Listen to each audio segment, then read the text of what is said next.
Welcome to this explainer. Today we're diving into a truly fascinating breakdown of how early childhood education introduces foundational concepts. We're going to look at three distinct teaching methods drawn directly from our source material, and they're all focused on something that seems, well, incredibly simple to us adults now, but actually represents a massive, monumental cognitive leap for a beginner. We're talking about learning the letter I. Think about it for a second. To a kid, a letter is just a random collection of lines and dots. Transforming those abstract squiggles into meaning, sound, and structure, that is nothing short of magic. So today, we're going to deconstruct exactly how that magic is engineered. To do that, here's our roadmap for today. First, the letter I mission. Second, Method 1, Alphabet Adventure. Third, Method 2, Phonics approach. Fourth, Method 3, Writing structure. And finally, the final challenge. All right, let's jump right into Section 1, the letter I mission, beginning the educational journey. The source script utilizes a really bright, bold reveal right off the bat. The text literally announces, ta-da, it's the letter I, and it pairs that with both the uppercase and lowercase letters. The goal here, to immediately capture attention, but it goes way deeper than just being flashy. Establishing the focal point of the entire lesson with a sense of celebration serves a totally crucial pedagogical function. By framing the introduction as this exciting event, like a grand reveal, it actively lowers a child's cognitive barriers and any anxiety they might have around learning something new. It stops being just another dry academic task and becomes a special mission, instantly sparking that intrinsic curiosity right from the very first second. Moving on to Section 2, Method 1, Alphabet Adventure, Visuals and Vocabulary. Now notice how the source connects the abstract shape of the letter to highly descriptive, tangible concepts. The text doesn't just dryly state, I is for ice cream. No, it adds a rich sensory descriptor. Cold and yummy. An igloo isn't just an igloo, it's a little house made of ice. And an insect, that becomes a wiggly little bug.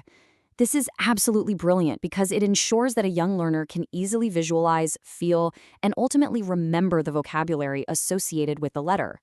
By anchoring a totally foreign symbol to concrete everyday realities that kids already understand and interact with, the curriculum builds immediate relevance. It takes a strange vertical line and transforms it into a bridge connected directly to their lived environment. Okay, let's shift gears to Section 3, Method 2. Phonics approach, the short I sound. What's truly fascinating here is the introduction of kinesthetic learning. The source material specifically instructs the learner to, quote, put your hand on your tummy and say, I, I. It's deliberately using physical, tactile feedback on the body to help master that short, quick, and honestly sometimes difficult vowel sound. The learner isn't just sitting there passively hearing the sound from a teacher, they're physically feeling the mechanics of producing it themselves.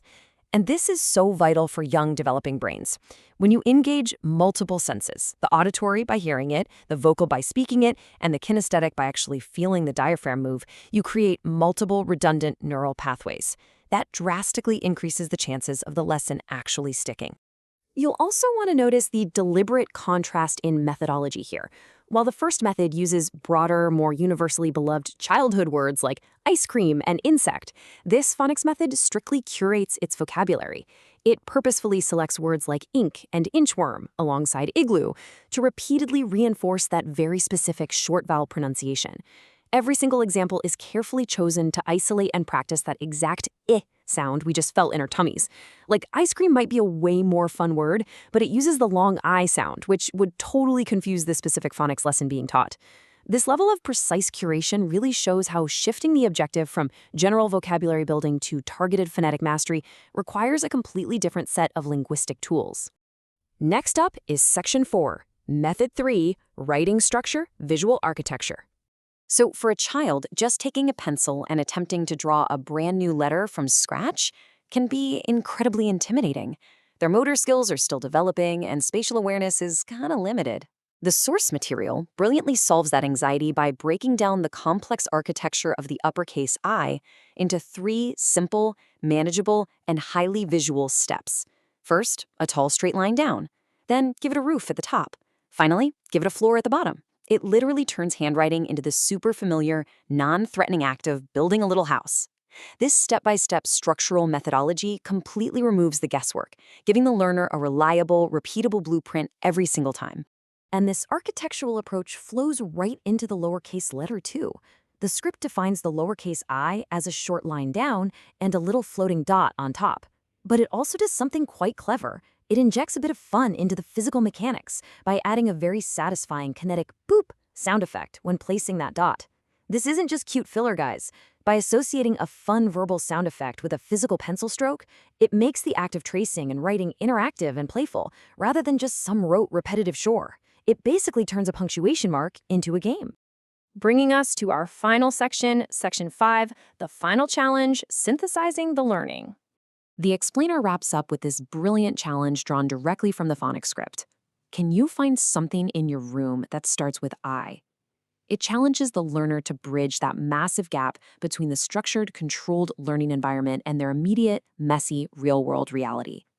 By asking them to stand up, look around, and apply their newly acquired knowledge to their own bedroom or classroom, it cements the lesson deeper than any worksheet ever could.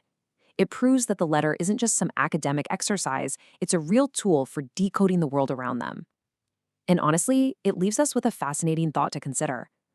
Think about how you approach learning a complex new skill today. Just how much of our own adult problem solving, our environmental awareness, and our ability to synthesize new information is fundamentally rooted in these exact early methods of guided discovery.